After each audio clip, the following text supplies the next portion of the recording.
Hello, and welcome to Apostolic Teens Podcast. I'm your host, Hudson Livingston. Thanks for joining us.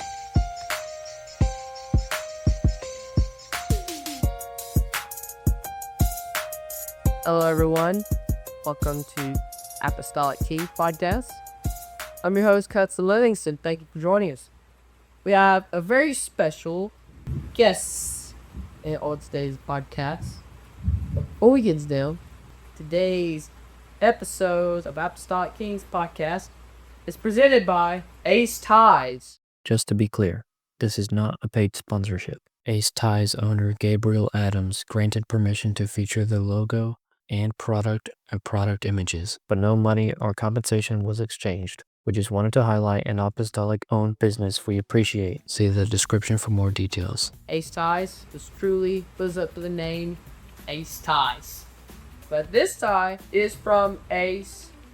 It is very nice. And DM us on Instagram. And we'll get you I'll get you the information. So we'll link you with a salesman. And Gabriel Adams does a great job. Luke, he does a good job.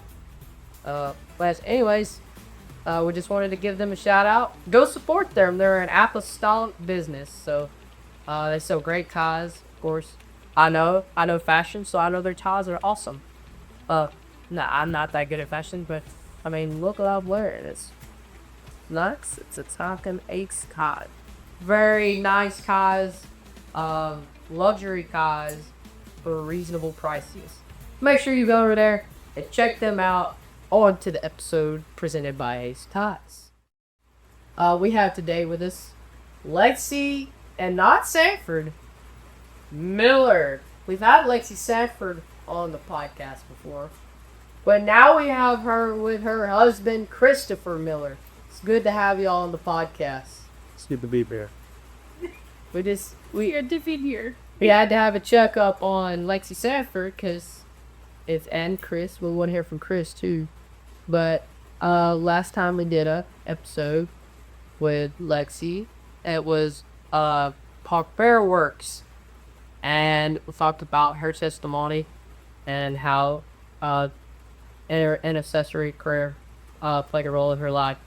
And anyways, y'all were dating at that time. And Chris was even there at the recording. He was sitting on my couch. Yeah. And so they were getting pretty close then, but I'm going to let them tell their stories. And then we're going to ask them some questions about their walkthrough recording, I guess you would call it. So whoever wants to go first. Do you want to start it all? Well, I was born. Yeah. Well, when we met, it was at a youth rally at her church, and then we went to the bowling alley in Fairville. That was an awesome bowling alley. Yeah, that's where we met. I was at the bowling alley, and she walked up to me, and we just talked the whole time we were there until we left, and I got her number. Oh, yeah. And it just went from there. I got her number, and then I was set for married. Well, Lexie, you tell us more detail. He just glazed right there. I can see the look in his eye. I knew that I loved her, or shortly after talking to her career. 6 hours? 4 hours? Yeah. Well, our first date was pretty much all day. Yeah, we stayed there What'd y'all do? literally like... We went to Two-Bon's Coffee Cup in Hattiesburg. Wow. Yes. That's crazy. Yeah, we sat and talked for a long time, and yeah, it was a great first date. How many trips do you think you made to Summerall? Total. Oh, I put a lot of miles on my car. I've covered 50. Since I bought it not long before we started dating to crank our foot. I've only had it for 2 years or so. I put about 50,000 miles on. Wow. That's crazy. How many trips do you think you've made to Escatapa? I would say a good amount of trips, but he made more trips than I did, but I did make a good amount of trips. Yeah. Y'all's story is so, like, perfect.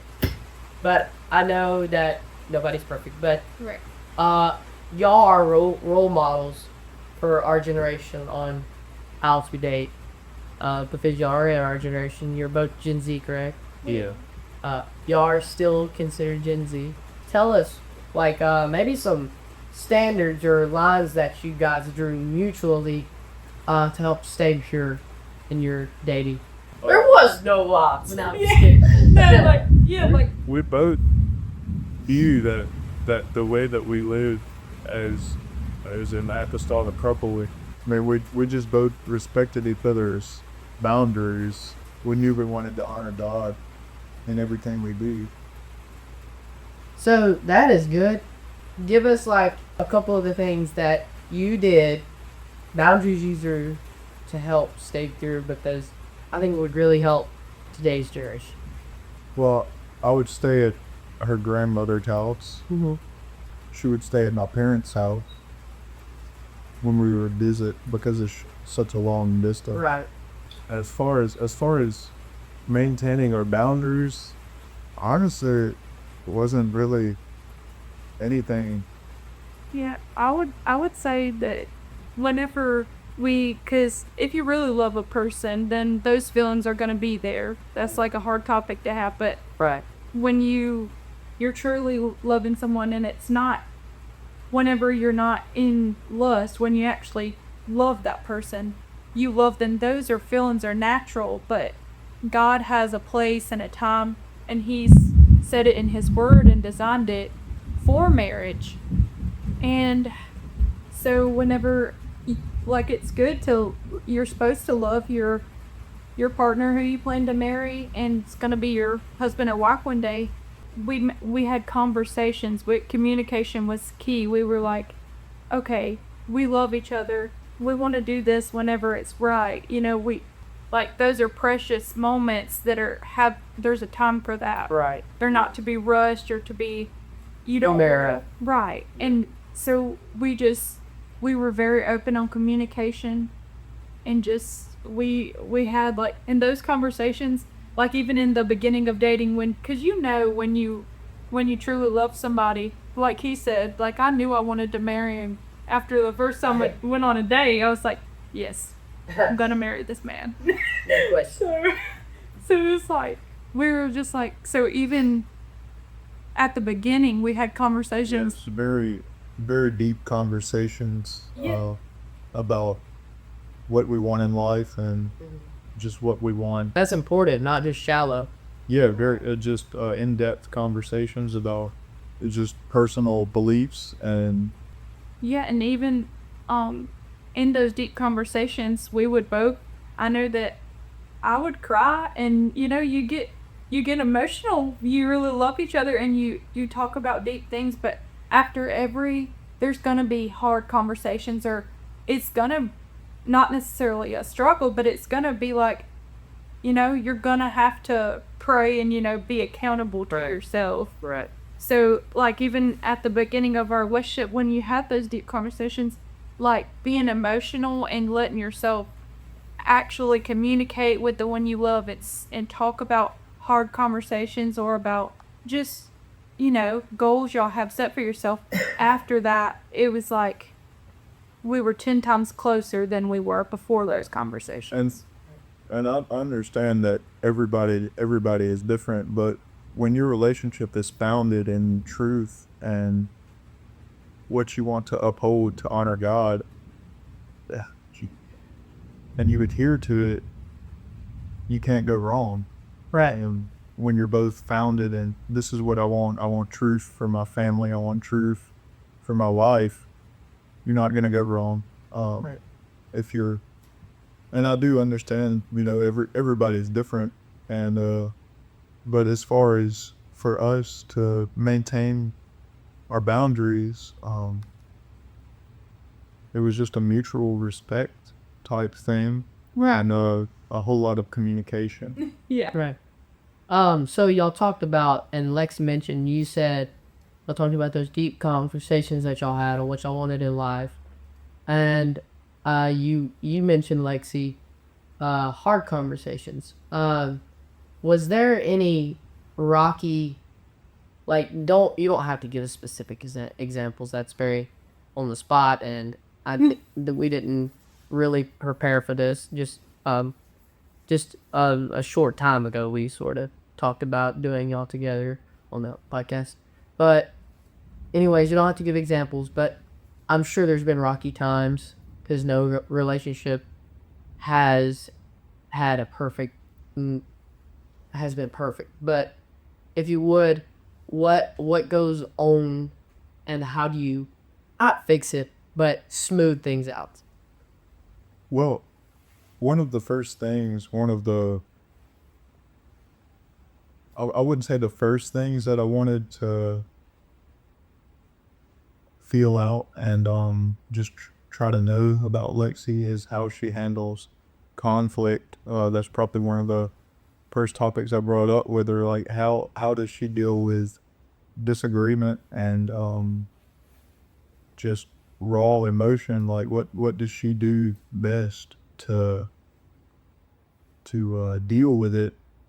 Like, for me, if I feel myself getting a little heated or upset about something, I know the best thing that I can do is walk away and cool down a little bit and just have a little quiet time. And everybody handles their feelings and emotions differently, but How they respond to situations? yes, back on my train of thought, that was one of the first things I wanted to know about Lexie is how she deals with situations. What's the best way to talk to her about something we might not agree on? I mean, we pretty much agree on a lot of yeah. But yeah, that's Lexie? Yeah. So like like he said, people always say like there's got to be hard times, and you're gonna have things that you face together and you overcome together. But if you really respect and love each other, we don't argue. it's not ordinary. We never argued. Like, and we don't argue whenever we do talk about stuff, but it's talking about it. Like, we discuss communication is key. Like, Yeah, we discuss things that But there is conflicts. It's just not raised voices conflicts. Is that what you're saying? not. I wouldn't really call it conflict. Like, the way that we made a point, like, a long time ago that whenever we started that was one of the main conversations. We never want to fight or argue. We want to discuss, we're going to respect each other. We want to discuss things, and we don't leave a topic until we both feel good about it and Yeah. feel like that. That's great. That's great for us. Because I love my wife, and I respect what she thinks and feels. I don't really see the conversations that we have as conflict, because I love you. We're just having discussions about Right. what to do or how we feel. Right. It's founded in love. Right. Yeah, and I don't get it off my mind until we really talked about it, and discussed it. And, it's like one of our top priorities is making sure that we talk everything out, and that we just, we talk to each other and make sure that we communicate about everything. Because if you don't communicate with your husband or your wife, that's where it leaves problems for conflict. Right. Like, you're a team, you're one. When you marry, you're one. God tells you you're made one. Like, so everything we do, we discuss, whether it's little as if we're going to eat out for lunch on our lunch break, or if we're going to pack our lunch, or if we need to go by Lowe's when we get off on the way home, we talk about all that stuff. And there are conversations where you're gonna, if you don't get annoyed with your husband or wife, you don't love them. No. You're going to get on each other's nerves. But I mean, like, we don't argue. It's more of like, whenever you get annoyed with that person, you get annoyed, everyone gets annoyed in general. We just laugh about it. Like, we'll just catch ourselves just laughing, like, Yeah. what in the world? You know, and it's, I mean, we discuss everything, and whenever you discuss everything, you don't really have conflict if you love that person, or like, you don't have arguments or these big deals. They might be arguments, but in our case, we just call them discussions and conversations, because that's all they are if you treat each other with respect. That's good. That's great advice for our listeners. I sort of talked about it with y'all. How is married life? How are y'all liking that? I'd say it's the best life for me. It's Yeah. the best. It's the best life to live. That's what I say every time somebody asks me. I'm like, it is truly the best life, because, I mean, like, it is.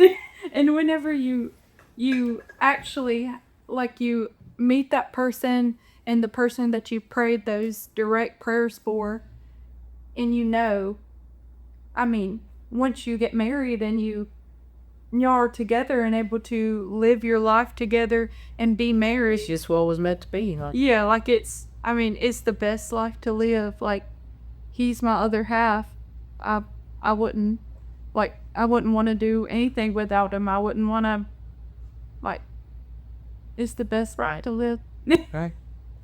So, I love y'all together. And ever since y'all started dating, I was for it. Yeah. But I really liked it when y'all started dating. But it's just, y'all are growing together, and that's the thing. Is know what, y'all ain't growing on different levels. Right. You're growing together. Yeah, and that's that. I love that about Lexie, is she pushes me to be better, and she makes me a better person. Right. She's just my other half. Right. Yes, I agree. And like, whenever we were dating, I always said, like, he makes me a better person. I'm sweet. He is so sweet. And like, whenever you really love somebody, it makes you a better person. Yeah. If that person is the right one, and it's just like, we both become such, like, better together. Like, we both make each other a better person every day. Yeah. Well, I can't wait to see what God has for y'all in the future of y'all's marriage. Hopefully I will be there to see it. I pray that I will be there to see it. But we really appreciate y'all coming on today. We thank y'all for the input that you put into this podcast and for our listeners, because I believe this is a really important episode on how to stay within boundaries, and giving us an insight as Gen Zers, The Zoomers. as Gen Z, from our generation, and check in with Lexie, and y'all got to meet her other half, Christopher. But you should have seen them when they were dating. They were hilarious. They were hilarious. They really compliment each other. We appreciate y'all coming on. Yeah, and I did want to say one more thing just about the waiting period. Before you find your person and you're waiting, don't be afraid to pray those exact prayers, because we both prayed for a long time, and it's like, you never believe somebody could check off every box that you have and everything you want. But whenever we met each other, it was like the lists weren't even there anymore. They were so blown off the charts. Wow. Like, it was like, is this even real? This is so great. But when it's with God, it's more than you can ever imagine. And I'm so thankful because I would, ladies and girls, you're like, oh, am I worthy of this type of love? Or at least that's how I was. I prayed, God, please don't let it go away. Please don't let anything happen. I'm so happy. I want to be worthy of his love, and because I just loved him so much, and he did too. But what God blesses you with and the true love that he has for you, it's better than anything you could imagine. So the wait was fully worth it. We really appreciate the input that Brother Christopher Miller and Sister Lexie Miller have given us, and the advice they've given us. Take this and apply this to your relationships that you already have and your future ones that you're going to have. Anyways, that's it for today's Apostolic Kings podcast. We'll see you in 2 weeks. Thanks for joining us today on Apostolic Teens Podcast. We hope you've enjoyed this episode. And I think that's it. So we'll see you next time here on Apostolic Teens Podcast.